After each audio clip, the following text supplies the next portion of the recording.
Here we go again with Uncle Gobb in the Dread Shed. Any noises off camera may be Finlay playing a game on the floor.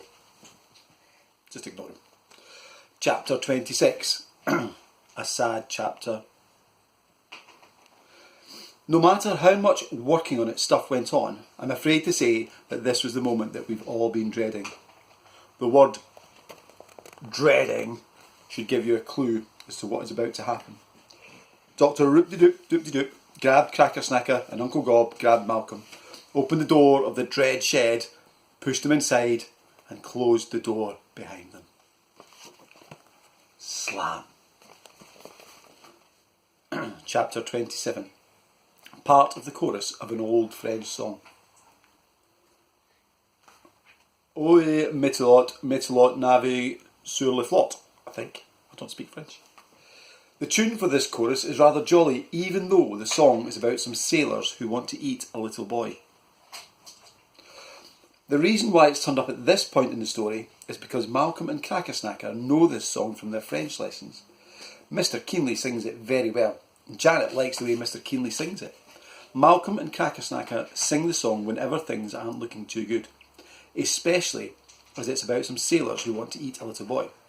Like I said, they want to fry him before they eat him. I'm sorry about this. It's not my song. I didn't make it up, so it's not my fault. Things aren't looking good for Malcolm and Cracker-Snacker at the moment. Singing the song helps them think of something to make things better. We'll see if things work out better for them in the next chapter. I hope so. Chapter 28. I'm afraid not. Not in this chapter. Chapter 29. Don't be too downhearted. What happens in the Dread Shed? Said Malcolm. You get the cane, said Cracker-Snacker.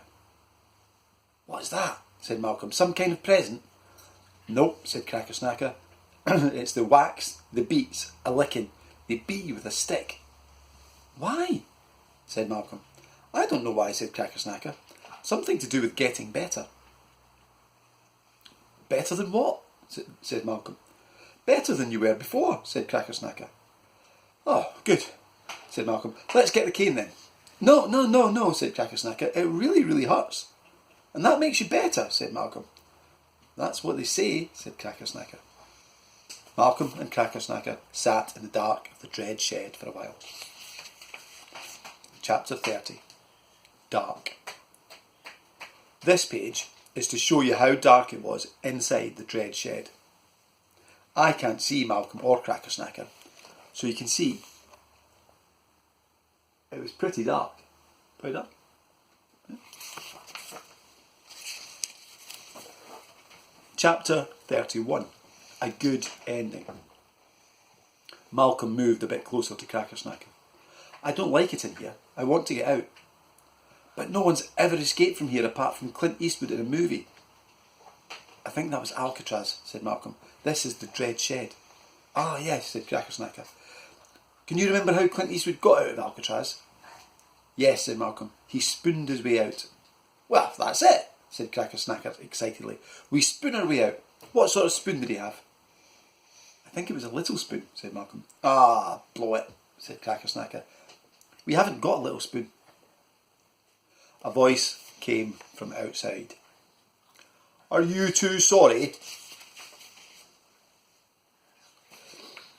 It was Uncle Gobb. The boys looked at each other. Are we sorry? They whispered. They shrugged. Malcolm called back. We don't know. Uncle Gobb shouted from the outside. Well, you're staying in there till you're sorry, and until you know why you are sorry. Said Malcolm. That's a hard one. I don't mind being sorry, but I have no idea why I'm sorry. Neither do I, said Cracker-Snacker. The boys sat in the dark some more. Then Malcolm said, Cracker-Snacker, shut your eyes really hard. He did. Now open them. He did. Can you see anything at all? Yes, said Cracker-Snacker. I can see a little line over there. Me too, said Malcolm. Let's feel our way over there and see what's what. So the two boys crept across the floor of the dread shed towards the line. If you feel here, said Crackersnacker, who was touching the line of light, it feels like the bottom of a door. Malcolm felt too, and then he pushed. And the moment he pushed, the door opened. That's because it was a door. The door opened out into, more or less the same place as they were before Uncle Gobb and Dr. Root pushed them in. The boys looked at each other. It's not supposed to be that easy, said Crackersnacker. We should have been in there for about 20 years, getting thinner and thinner, and then in the end we either die, or Robin Hood rescues us, or we spin our way out the way Clint Eastwood did. And to think, we just opened the door, said Malcolm. Just then Uncle Gobb came round the end of the dread shed with Dr. Roop and shouted, How did you two get out? We opened the door, said Malcolm. Impossible, said Uncle Gobb. No one ever escapes from the dread shed. It's like Alcatraz. We did, said Crackersnacker. But how? Said Uncle Gobb, who was by now seriously flustered and blustered and mustard. None of my plans go wrong. Yeah, but this one did, said Crackersnacker. We did what people usually do with the door. We opened it. And then we walked out, said Malcolm. I can't think how that happened, said Uncle Gobb. It was because it was a door, said Crackersnacker. So it opened, said Malcolm. I expect it shuts as well, said Crackersnacker. No, that's because it's a door, said Malcolm. Enough, shouted Uncle Gobb. Right, that was your last chance. Dr. Root, we'll have to do it with our bare hands. Bare hands? Bare hands? Malcolm looked to his genie for help, but it was no good. He was doing press-ups. He was only on number 49. Crackersnacker fell to his knees. Then I crave a last boon. What's that? Whispered Malcolm. What's with the cravey boony thing? Oh, I know, said Dr. Roop-de-Doop, who was a very old genie. Let me explain. It's what they do in old stories. When they're just about to die, they say, I crave a last boon. It means I want a last wish. So why don't they say, I want a last wish? Said Malcolm. Because it's in old stories, said Dr. Roop. But this is a new story, said Malcolm. Never mind that, said Crackersnacker. I still want to crave a last boon. Uncle Gobb pondered on that for one moment. I like old stories, he said, and so, young knave, thou mayst crave one last boon. What about my electrical metal plugs? Said Dr. Roop. When do I get to use them? Hold back, good doctor, your time will come, said Uncle Gobb. Crackersnacker winked at Malcolm and said, And sire, may this last boon be a question that we might ask of you?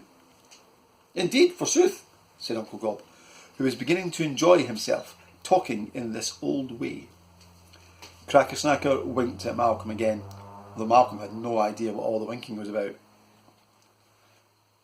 Don't you see, said Crackersnacker cleverness-lishly. This is it, Ponky boy.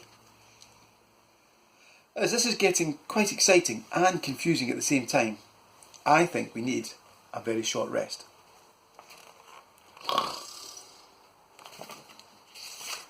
Chapter 32. Another aha! Malk, don't you get it? Do the Billy Blue Hat thing. What do you mean? Said Malcolm. Dr. Roop-de-Doop won't be able to do the Billy Blue Hat thing. Nor will Uncle Gobb, said Crackersnacker. Oh, they diddly will, said Malcolm. No, said Crackersnacker. They won't know how to do all that roundabouty stuff that you say, and that will bamboozle and confuzzle them. You know what I mean. Do I? Said Malcolm, looking at Dr. Roop-de-Doop, who was holding some electrical plugs and moving towards them.